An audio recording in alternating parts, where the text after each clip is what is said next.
자, 이번에는 품목을 추가하는 방법에 대해서 한번 알아보도록 하겠습니다. 품목을 추가하는 방법은 일단 내역 입력 이 화면으로 이제 들어가면 됩니다. 자, 여기 들어가서 추가를 하려면 여기에 상단부에 보시면 추가 버튼을 눌러서 추가를 하시면 되는데요. 일단 추가를 하기 전에는 내가 만드는 위치가 어딘지를 반드시 확인을 하시고 추가를 하셔야 됩니다. 전체 자료가 있고 공사 자료가 있습니다. 그리고 내 자료가 있습니다. 내 자료와 전체 자료는 같은 하나의 전체 품목군이라고 보시면 됩니다. 내 전체 자료와 공사 자료 중에서 어디에 만들 것인가를 먼저 선택을 하는 거예요. 전체 자료를 선택하면 여기에 보시면은 2024년 5월 품목군이라고 되어 있죠.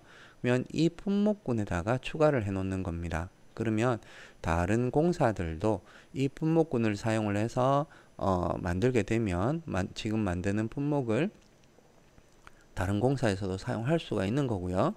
공사 자료에다가 만들면은 이 공사에만 있는 존재하는 품목이기 때문에 다른 공사에서 가져다 쓸 수가 없어요. 그래서 만약에 이제 이렇게 보시면은 마우스 오른쪽 한번 눌러 보시면 이렇게 공사 자료에 등록, 내 자료에 등록, 공유 자료에 등록 이런 메뉴들이 있어요. 그래서 여기에서 어디에서 만들든지 전체 자료로 보낼 수도 있고 내 자료로 보낼 수도 있고 공사 자료로도 보낼 수가 있어요.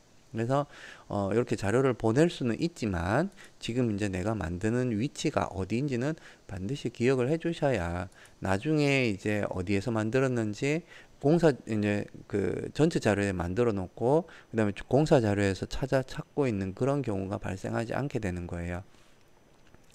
일단 전체 자료에다가 저는 놓고 만들도록 하겠습니다. 자, 여기서 추가 버튼을 누르시면 상단 부분에 품목 추가라고 메뉴가 있죠, 그죠? 자, 이거 클릭하시면 이렇게 나옵니다. 지금 대분류, 중분류, 소분류 뭐 이렇게 되어 있는데요.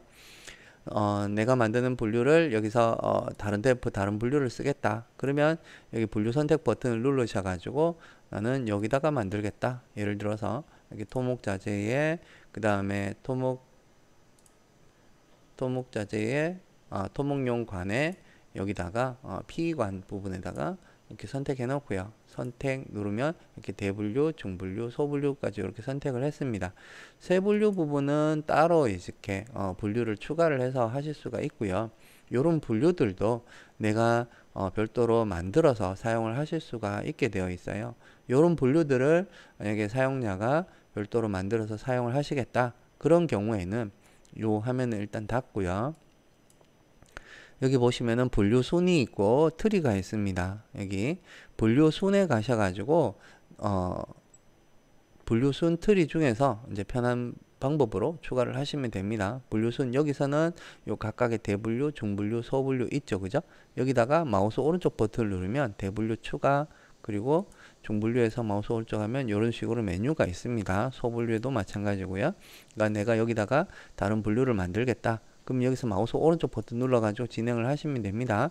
자, 여기 보시면은 제가 여기 사용자 대분류 1, 2, 3까지 한 내용이 있어요. 그래서 사용자 대분류를 한번 4번을 한번 만들어 볼게요. 자, 여기다가 마우스 오른쪽 버튼 누르셔가지고 대분류 추가 이렇게 하신 다음에 여기다가 사용자 대분류 4 이렇게 하고요.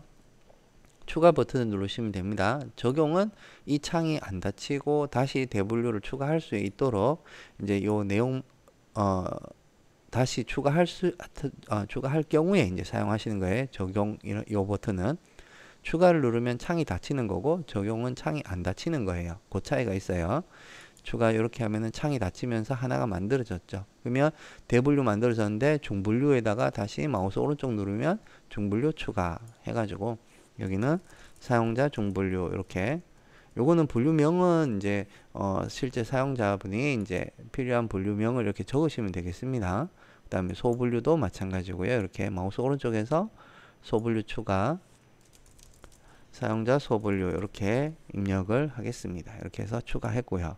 그 다음에 세분류는 추가하셔도 되고 안 하셔도 됩니다. 일단은 품목을 추가할 때 보면 여기 눌렀을 때 보면 대분류, 중분류, 대분류, 중분류, 소분류 요거는 필수로 지정해 줘야 되고요. 세분류는 필요에 따라서 여기다가 추가를 해서 사용하시면 되고요. 요거 안 쓰시면은 그냥 빈칸으로 두시면 됩니다. 자, 이렇게 해서 대분류, 중분류, 소분류까지 추가했고요. 그 다음에 세분류와 분명분류는 아까 여기서 이제 세분류는 여기서 마찬가지 추가를 하시는 거고, 분명분류는 여기다 추가를 하시는 게 아니에요. 분명은 여기다가 품목 추가할 때 내가 입력하는 여기 이 분명이 이쪽으로 들어가는 거예요. 그래서 이렇게만 입력을 하시면 됩니다. 그리고 여기다가 분명에다가 내가 사용할 명칭을 그대로 적으시는 거죠. 여기다가 자, 이렇게 입력을 했습니다. 입력을 했고요. 그 다음에 규격은 여기다가 D200 이렇게 입력을 했습니다. 그리고 단위는 여기다가 직접 이렇게 적으셔도 되고요. 옆에 보면은 요 조그만 버튼이 있어요. 요 버튼 눌러서 선택을 해 주셔도 됩니다. 저는 대문자 요거 쓸 거예요. 이렇게 해가지고 적용 하시면 이렇게 들어갔죠. 그리고 구분 부분은 프로그램 처음 실행했을 때 나오는 사용자명 그 작성자 부분 있죠. 소속과 작성자명 적는 부분이 있었죠. 거기에 있는 그 소속 부분이 여기 적히는 거예요. 그러면 여기에서 이제 사용자가 추가했다는 표시도 되기도 하고요. 그게 또 다른 여기 분명 규격 단위가 동일한 항목이 있더라도 구분이 다르면 이제 다른 품목으로 인식을 해서 또 추가가 가능하거든요. 그래서 그런 용도로 구분은 사용하는 겁니다. 일단 나중에 구분 부분에 소속을 적어 놨다. 그러면 그 내용 그대로 사용하세요. 그래야만 나중에 여기에 적혀 있는 이 구분을 가지고 필터링을 해서 내가 추가한 것만 또 추려낼 수가 있거든요. 네, 그런 식으로 이제 활용을 할 수가 있어요. 네. 빈칸으로 두면 저희가 기본적으로 빈칸으로 이제 사용을 하기 때문에 사용자가 추가했는 건지 구분이 잘 안 돼요. 네. 그렇기 때문에 사용자가 추가한 거는 구분에다가 소속명이 나타나게끔 그렇게 해서 사용을 하시면 되겠습니다. 그리고 아래쪽에 보면은 품목 구분이 있습니다. 이거는 이 항목 자체가 자재이기 때문에 자재를 지정해 주시면 되고, 노무, 경비, 이 항목이 노무비 항목이면 노무 하시면 되고, 그 다음에 경비 항목이면 경비로 지정하시면 됩니다. 그리고 아래쪽에는 손료라는 부분이 있어요. 이거는 공구 손료라든지 잡재료비라든지 이런 항목들일 경우에 이제 선택을 해주시면 됩니다. 손료일 경우에는 이제 단순히 단가가 아니고 어떤 값을 가지고 몇 퍼센트 계산해서 결과치를 재료비로 보내든지 농업비로 보내든지 경비로 보내든지 이렇게 이제 결과값을 다른 쪽으로 이제 보낼 수가 있기 때문에 이 항목들이 이렇게 많은 이유가 이렇게 되어 있어요. 재료비를 가지고 계산해서 재료비로 보내고, 요거는 재료비를 계산해서 농업비로 보내고, 요거는 재료비를 계산해서 경비로 보내겠다. 여기 노라고 적힌 건 농업이고 경이라고 적힌 건 경비예요. 그래서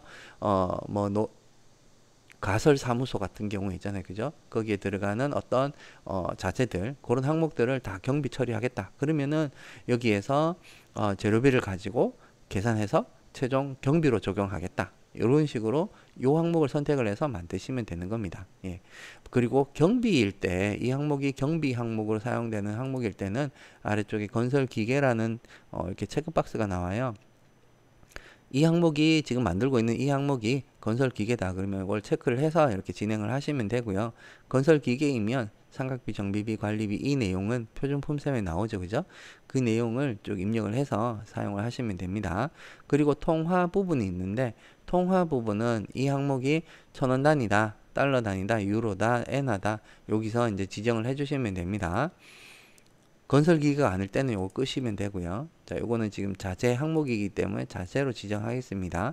자, 여기서 통화 단위는 원 단위는 그냥 빈칸 두시면 됩니다. 그리고 요거는 보통 이제 장비일 때, 그러니까 건설기계일 때 이거를 많이 사용했는데 현재는 지금 품셈에서 1000원 단위로 다 발표가 되기 때문에 사실상 현재는 요거 사용 빈도가 거의 없어요. 네. 하지만 또 달러나 뭐 이런 걸로 나올 수 있기 때문에 여기서 달러 단위다 그러면 달러로 지정을 해주시면 됩니다. 자, 그리고 지수 구분이 있는데 여기서 마찬가지 옆에 버튼 클릭하셔가지고 이 항목에 대한 종류를 선택해 주시면 됩니다. 이거는 공산품으로 지정하시면 되겠죠. 이렇게 해서 적용. 이렇게 해서 다 지정했고요. 이제 그러면 확인 버튼을 눌러서 하나를 만드시면 됩니다. 이렇게 만들면 지금 이제 하나가 만들어졌고요. 이렇게 만들어졌고, 요거는 품목이 만들어졌으니까 이 항목에 대한 단가를 또 넣어줘야 되죠. 단가는 아래쪽에 보시면 여기 자료집이라는 탭이 있습니다. 자료집이 이 탭에서 추가 버튼을 누르시면 기본적으로 이렇게 조사 단가라는 자료집이 추가가 돼요. 그러면 여기에서 다시 한번 클릭을 하시면 이렇게 콤보 박스가 나오는데, 요거 눌러 보시면은 물가 자료, 물가 정보 이런 식으로 자료집 명들이 나옵니다. 내가 이 항목에 대한 단가를 뭐 조사 단가다. 그러면 이건 내가 조사해 가지고 넣는 거다. 그러면 이렇게 견적받은 거다. 이렇게 지정하셔 가지고 서울 단가에다가 단가를 입력을 하시면 됩니다. 이렇게 넣고 엔터 키를 눌러서 완료를 해 주시면 돼요. 만약에 물가 자료 단가다. 그러면 추가 버튼 누르셔 가지고 여기서 다시 한번 더 F2번 키를 누르시면 이렇게 콤보 박스가 나와요. 그러면 여기에서 물가 자료라고 지정을 하시고, 뭐 페이지는 몇 페이지에 나와 있고 어느 생산회사 거고, 여기다가 단가는 서울 단가에다가 넣어 주시면 됩니다. 뭐 이렇게 해서 넣고 엔터 키 누르시면은 이렇게 하나가 완성이 되는 거죠. 이렇게 하나하나에 대해 가지고 단가를 추가 눌러서 지정하는 것 자체가 조금 번거롭다라고 해서, 여기서 오른쪽 편으로 이렇게 쭉 가보시게 되면 우측편에 여기에도 단가집이 이렇게 나와 있어요. 지금 현재 기본적으로 나와 있는 여기에 물가 자료, 물가 정보, 가격 정보 이 내용만 지금 여기 상단 부분에 이렇게 나와 있습니다. 그러면 여기다가 만약에 물가 정보 단가가 있다. 그러면 여기다가 적으시면 되는 거예요. 그래서 여기는 18,500원. 만약에 이렇게 들어서 이렇게 놓고 엔터 키를 누르시면 여기에 물가 정보가 이렇게 추가가 되는 거예요. 그리고 기본적으로 최저 단가가 선택이 되어 있기 때문에 여러 개의 자료집이 이렇게 들어오면 이 중에서 제일 싼 단가가 여기에 적용이 이렇게 되는 겁니다. 제일 싼 단가가 이렇게 적용이 되는 거예요. 저것도 이제 변경을 하시면 돼요. 여기서 단가 선택 부분을 만약에 다른 단가를 하겠다. 그럼 여기에서 F2번 키를 눌러서 여기서 이렇게 다른 단가를 선택을 해주시면 됩니다. 네. 자, 이렇게 해서 이제 품목을 하나 추가를 했고요. 만약에 300ml짜리를 또 하나를 더 추가를 해야 된다. 그러면 다시 추가 눌러서 이렇게 하려면은 좀 많이 번거로워요. 그래서 요거 200ml짜리가 있으면 요거를 복사를 해서 만드시는 게 가장 빨리 만들 수가 있어요. 이 데이터의 내용이 그대로 다 나오기 때문에 그냥 추가 버튼을 누르시게 되면 여기에는 분류만 그대로 나오고 나머지는 다시 다 빈칸으로 나와요. 그래서 다시 다 입력을 해야 되기 때문에 여기서 규격을 더 추가를 하는 거면 복사를 누르셔가지고 기본적인 이 정보가 그대로 나타나면 여기서 300ml짜리라고 여기서 숫자만 하나 바꿔주시면 되죠. 이렇게 해서 확인 버튼 누르시면 하나를 더 추가적으로 만든 거죠. 그러면 이 항목에 대한 300ml에 대한 단가만 여기다가 변경을 해주시면 됩니다. 예를 들어서 이렇게 변경을 할게요. 이거는 자 이런 식으로 여기에서 이제 뭐 여기는 지금 이제 현재는 제가 엔터 키를 눌렀을 때 여기서 보시면 여기 상단 부분에 보시면 이게 엔터 키 방향이거든요. 엔터 키를 누르면 아래쪽으로 가게끔 이렇게 설정을 해놨어요. 그래서 단가 입력하고 엔터 키를 누르면 아래쪽으로 이렇게 내려가게끔 되어 있어요. 그래서 여기서부터 이렇게 딱딱딱 치고 내려오시면은 뭐 여기 위 옆에서 여기서 입력하시는 것과 뭐 비슷한 거예요. 속도면에는 일단 자료집이 다 있다는 과정 하에서. 네. 자, 이렇게 해서 이제 품목까지 추가를 했습니다. 그리고 추가했는 것을 내역서에다가 입력을 하는 거는 여기 수량을 넣고 엔터 키를 누르시면 돼요. 제가 지금 여기에 우수공을 선택을 해 놓고 그 다음에 여기에서 내역 입력으로 들어왔기 때문에 아래쪽에 보면은 지금 이 내용이 나와 있어요. 이게 토목공종의 우수공이라는 공종을 선택을 해놨다는 거예요. 우수공에 대한 내용이에요. 근데 지금 아무것도 없기 때문에 여기다가 이제 수량을 넣고 엔터 키를 누르시면 아래쪽에 이렇게 입력이 되는 겁니다. 네. 그리고 또 이 항목도 들어가야 된다. 그러면 여기다가 놓고 이렇게 놓고 수량을 넣고 엔터 키 탁 누르시면 자, 이렇게 들어가는 거예요. 수량을 나중에 넣으실 수도 있어요. 입력부터 더블 클릭으로 해서 더블 클릭을 하면 제가 이거 한번 지워 보겠습니다. 지우는 거는 마우스 오른쪽 버튼 누르시면 삭제 메뉴가 나와요. 이렇게 삭제를 하고요. 자, 여기다가 더블 클릭을 하시면 수량 없이 입력이 돼요. 이렇게 수량 없이 입력이 돼요. 입력을 한 다음에 이 화면을 닫고 나가셔가지고 수량을 안 넣었을 때는 이렇게 나와서 가지고 여기에서 이제 수량을 넣어 주셔야 돼요. 이렇게 해가지고 내역서를 입력을 하시면 되는 거예요. 그러니까 수량 부분을 여기에서 먼저 넣어가지고 엔터키를 눌러서 입력하셔도 되고, 그 다음에 더블 클릭하고 지금 방금처럼 더블 클릭으로 입력을 다 하신 다음에 나가셔가지고 수량 부분을 쭉 입력을 해주셔도 됩니다. 그거는 이제 편리한 방법을 찾으셔가지고 하시면 되겠습니다. 예, 이상으로 품목을 추가해서 또 내역서 입력하는 방법에 대한 설명을 마치도록 하겠습니다. 수고하셨습니다.